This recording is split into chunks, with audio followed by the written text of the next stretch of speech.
أسعدت موقتا أيها السادة والسيدات من الفضيلة بأن نقدم لحضراتكم نشرة أخبار الظهيرة. استهلوا معكم أنا عبد الله محمد علي بالعناوين.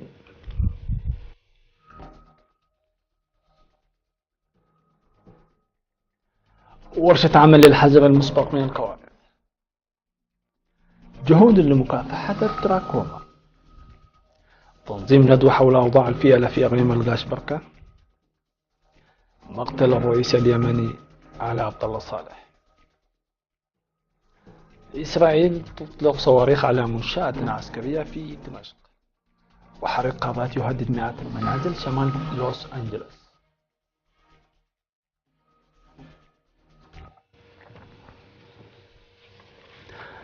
أهلا بكم للتفاصيل.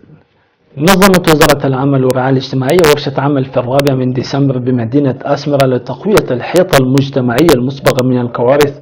شارك فيها حكام الأقاليم وممثلو الوزارات والجهات الأخرى والخبراء. وأوضحت وزيرة العمل والرعاية الاجتماعية السيدة لول قبراء في الكلمة التي ألقتها أن الشعب وحكومة بريطانيا يعملان لمكافحة أسباب وأضرار الكوارث لإنقاذ الحياة وحماية الممتلكات، مشيرة إلى النتائج المرضية لأنشطة الدفع بالتعاون المجتمعي.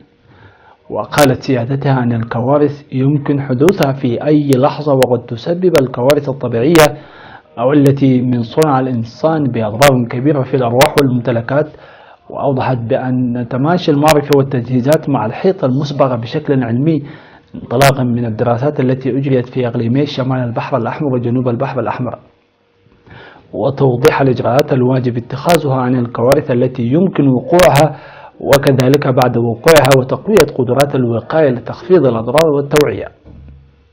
وقدم الخبراء في الورشة شرحا موسعا حول مواضيع إمكانيات حدوث الكوارث البحرية والبرية في إريتريا، والكوارث والمجتمع والكوارث المناخية والبضرار الكوارث لوجود إمكانية وقوع كوارث الزلازل والبراكين في إقليمي شمال البحر الأحمر وجنوب البحر الأحمر. وأهبت الورشة لحماية الشواطئ من التلوث ووضع حد للأكياس البلاستيكية قبل استفحالها، وتنفيذ كافة اتجاهات الأنشطة المنسقة، وتوخي سكان الشواطئ الحذر.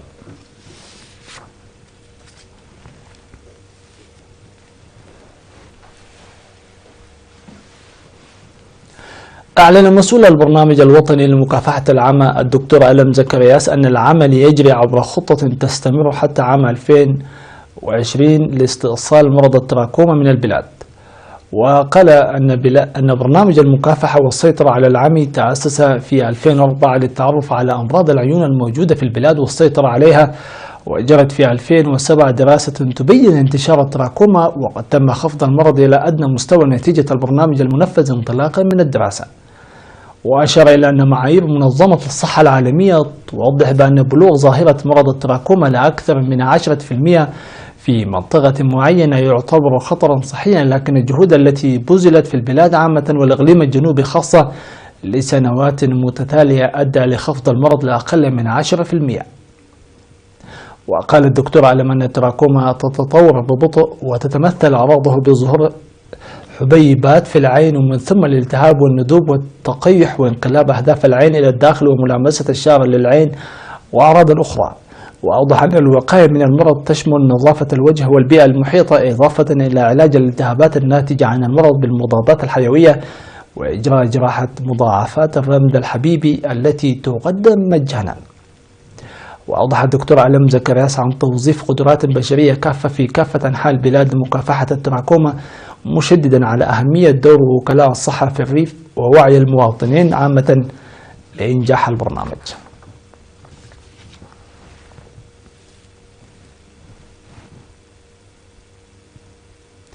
نظمت ندوة في الفترة من 29 وحتى 30 من شهر نوفمبر المنصرم في مدينة تورونتو، تركزت حول الحد من أنشطة صيد الفيلة غير القانوني وانقراضها عبر المتابعة الجادة وتمرير المعلومات الآنية بخصوص الأوضاع اليومية للفيلة.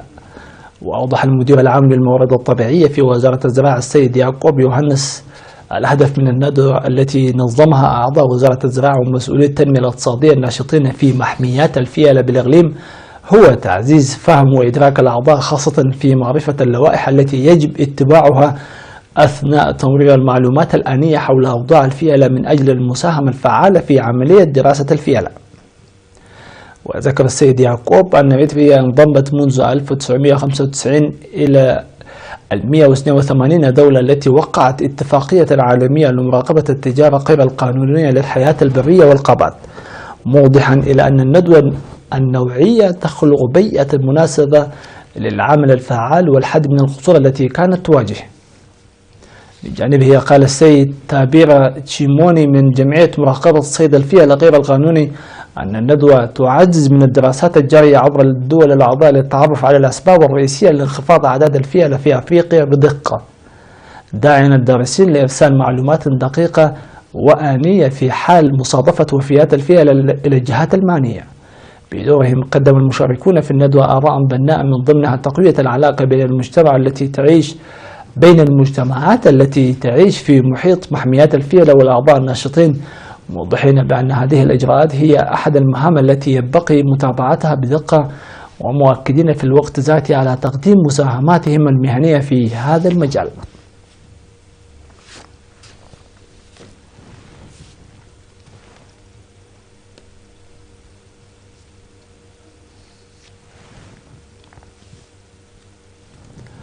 عقد سيمينار للطلاب في مديرية غونيا لرفع وعي الطلاب بمكافحة الأمراض عامة والأمراض المعدية بشكل خاص، وشرح المنظمون عدوى أمراض الملاريا والسل والإيدس وكيفية الوقاية منها بهدف ضمان صحة الطلاب ومساهمتهم بدور الرأي لضمان صحة مجتمعهم. كما دعا السيمينار الطلاب بصفة خاصة للقيام بدور الرأي لمكافحة العادات الضارة مثل ختان الإناث وزواج القاصرات، ونظمت أيضا سيمينارات مماثلة حول تأثير أدوية المضادات الحيوية ومرضى السكري. في غضون ذلك جرت حملة تعبئة في المديرية نظمتها وزارة الصحة والتعليم، حيث اشتملت الحملة على مناشط رياضية وفعاليات فنية مختلفة.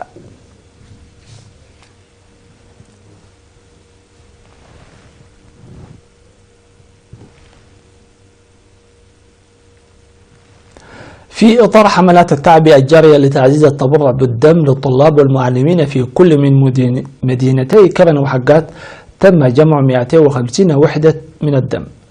وفي تصريح أدلى به سكرتير الجمعية في إقليم عنسب الأستاذ تشين وكالة الأنباء، أوضح أن ارتفاع جاهزية الطلاب للتبرع الطوعي للدم من فترة لأخرى، مشيرا إلى التعاون الإيجابي في كافة المدارس التي جرت فيها عملية التبرع بالدم.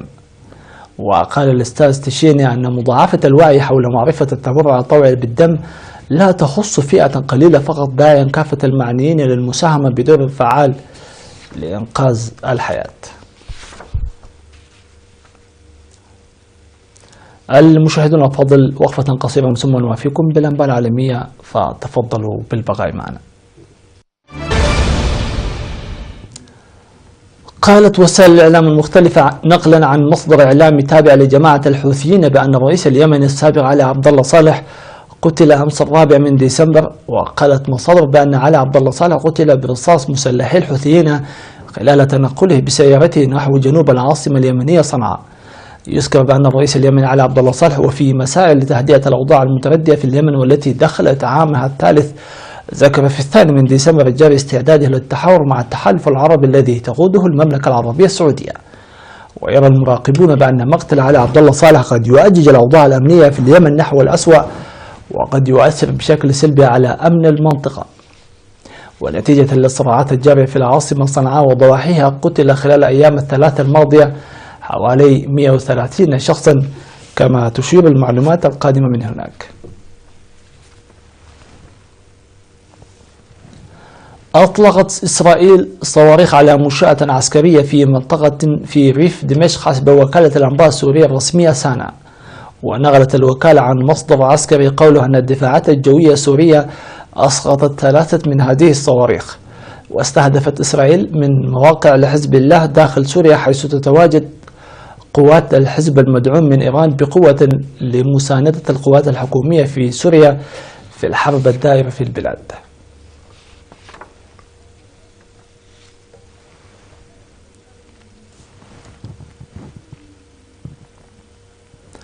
قال مسؤولون في مدرسة وسلطات مكافحة العراق الحرائق أن حريق قابات سريع الانتشار تؤججه رياحا قوية عند سفوح تلال شمالي لوس أنجلوس هدد مئات المنازل وأجبر السكان وطلاب مدرسة القريبة على النزوح. وقال مسؤولون بمقاطعة فينتورا أن رياحا قوية تدفع النيران باتجاه مدينتي سانتا باولا وفينتورا حيث يقطن نحو 140 ألف شخص. وقالت الهيئة الوطنية للأرصاد الجوي أن رياحا تصل سرعتها إلى 115 كم في الساعة تؤجج الحريق، ومن المتوقع أن تستمر الرياح مصحوبة بانخفاض في نسبة الرطوبة طوال الأسبوع الحالي.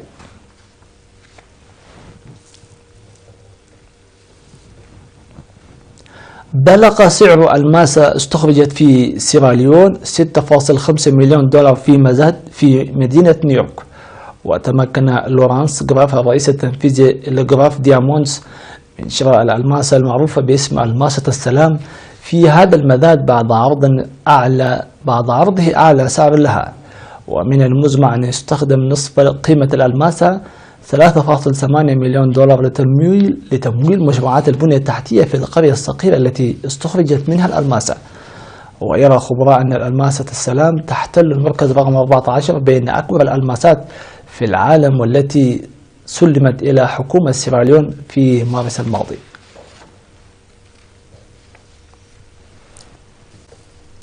جولة مع الأخبار الرياضية تتابعونها بعد قليل.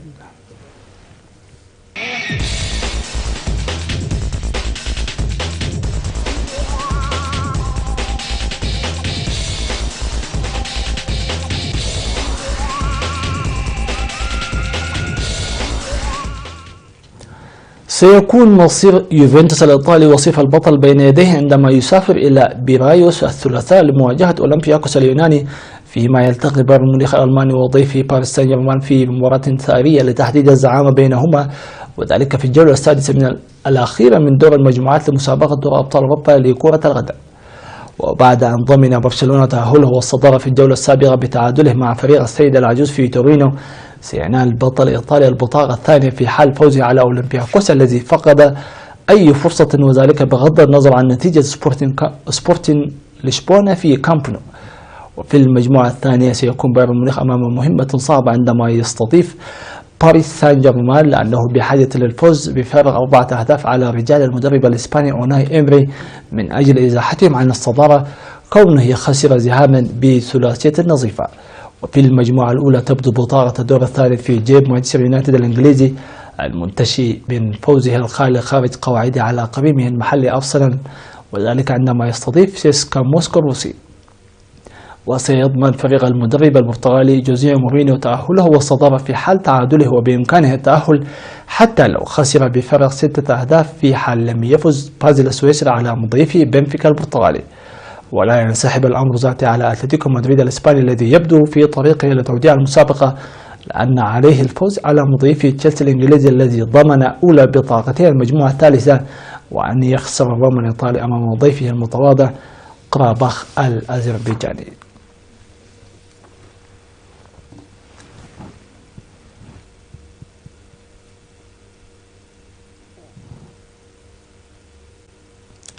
وصلنا إلى نقطة الختام، نشكركم على حسن المتابعة والإصغاء، في أمان الله.